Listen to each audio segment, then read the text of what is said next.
The cool Martian wind crept across the rust-red expanse of space.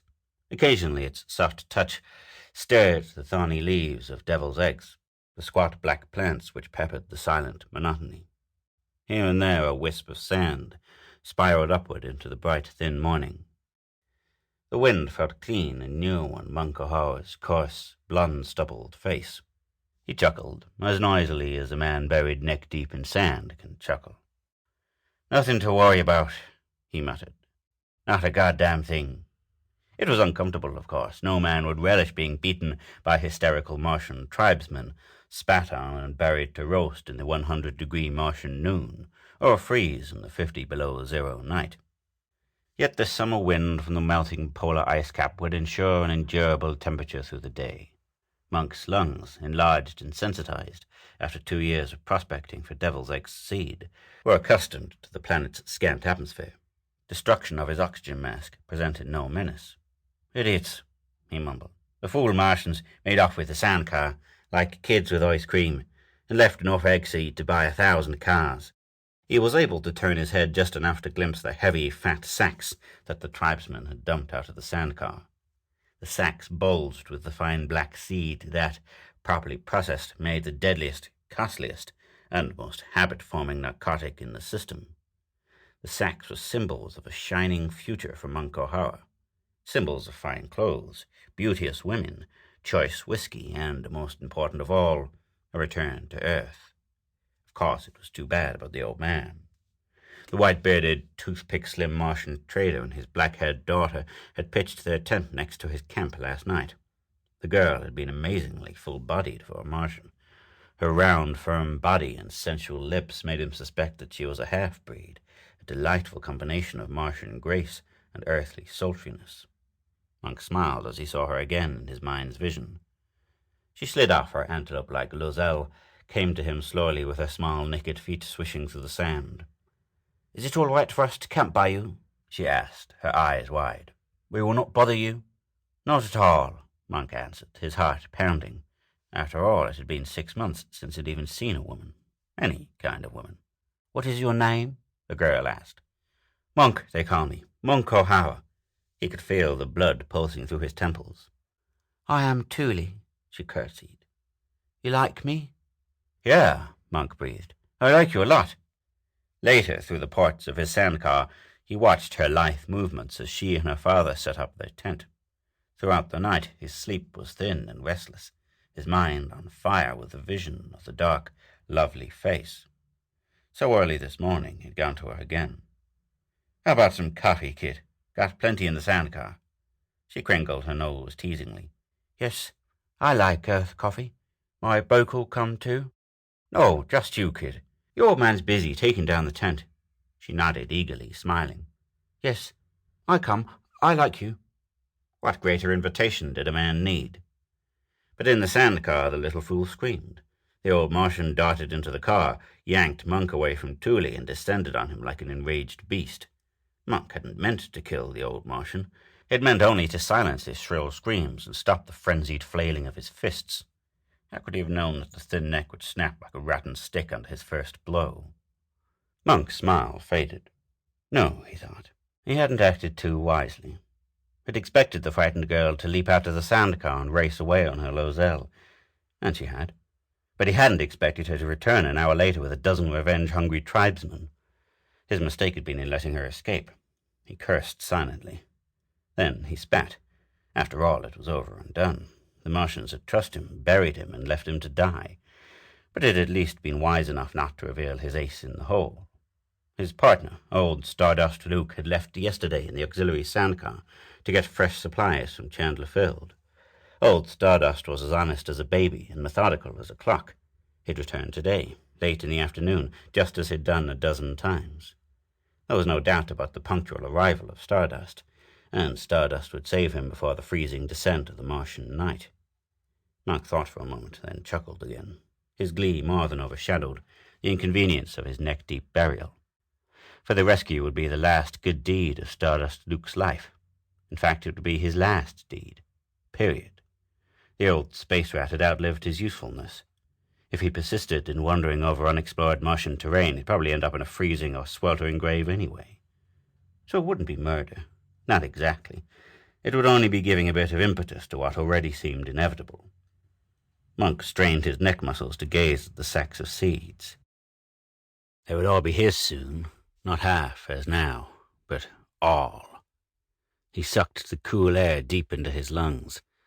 "Everything's going to be okay," he murmured. "No, not okay. It was perfect." He closed his eyes, at peace with the universe.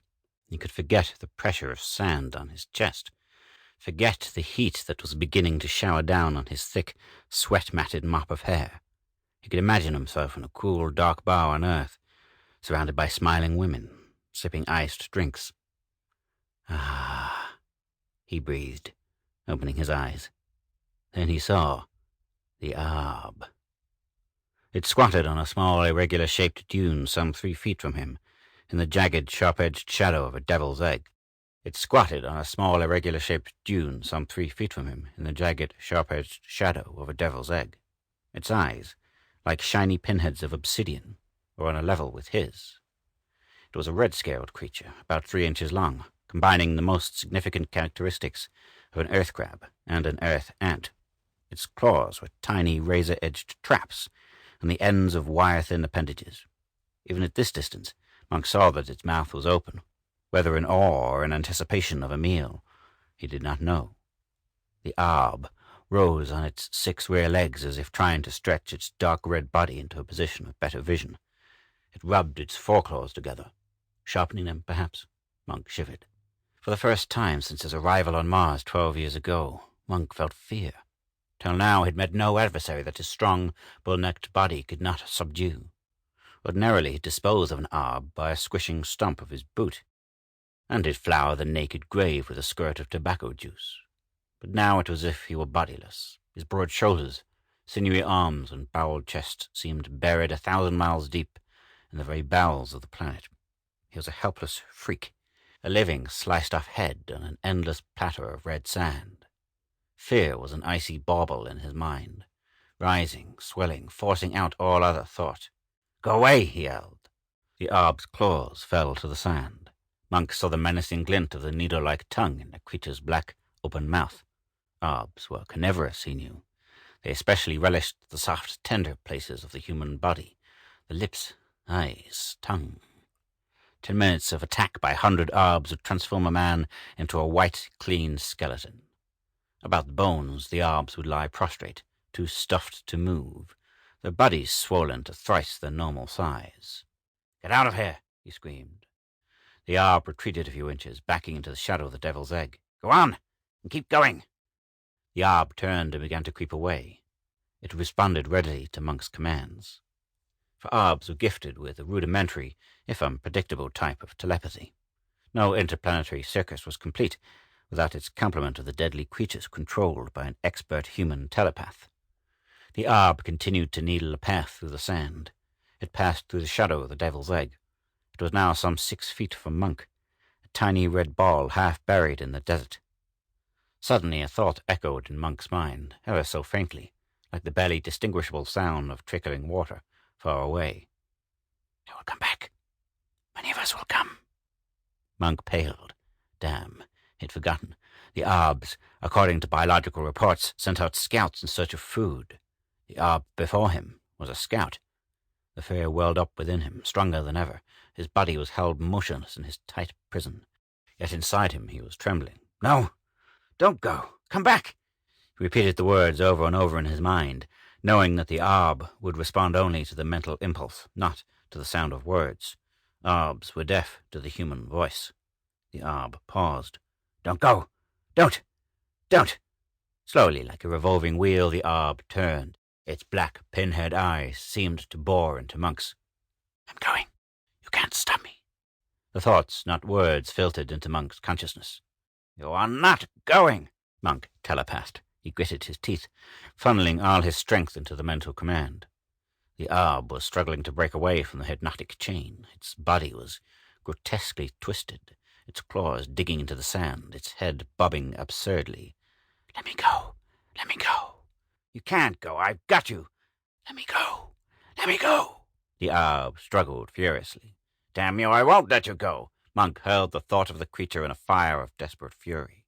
The arb fell, exhausted. 5, 10, 15 minutes passed. The wind blew. The hot Martian sun transformed the desert into a sea of glittering scarlet. A mist of sand settled on the inert body of the arb, camouflaging it. How many minutes more till the arrival of Stardust Luke? It must be close to noon. There'd be perhaps 5 more hours, 60 minutes in an hour, and 5 hours. The arb stirred. It began to rise. Monk concentrated on the thought. You can't move. I've got you. You can't rise. The arb stopped rising. Monk licked the perspiration from his upper lip in a futile effort to quench his thirst, but there was nothing to worry about. Nothing at all.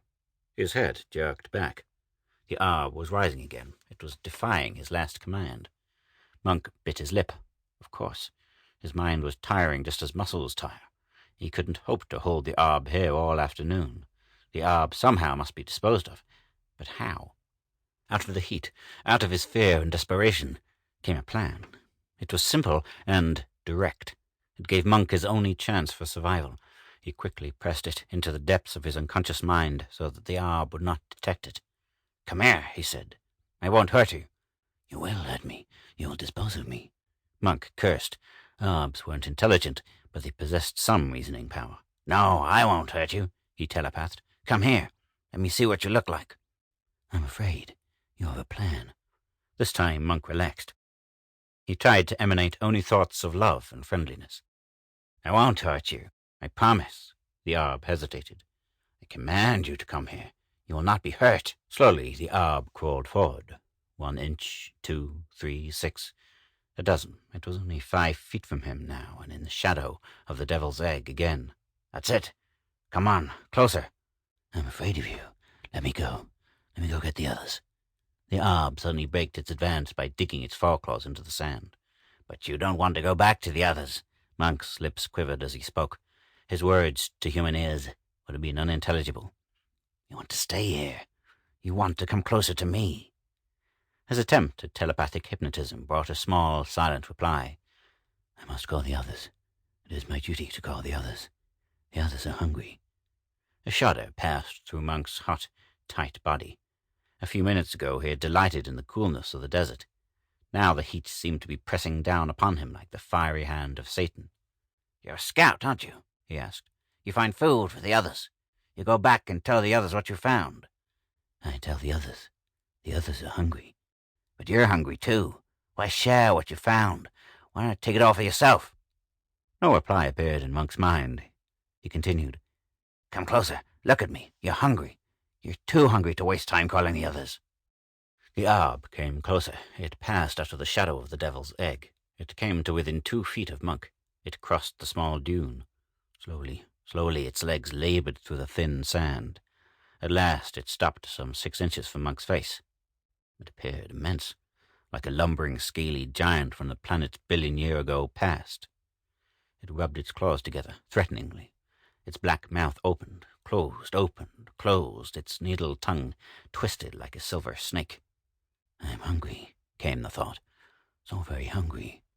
But I should call the others." Combined fear and hope hung over Monk like an omnipresent shower of fire and ice.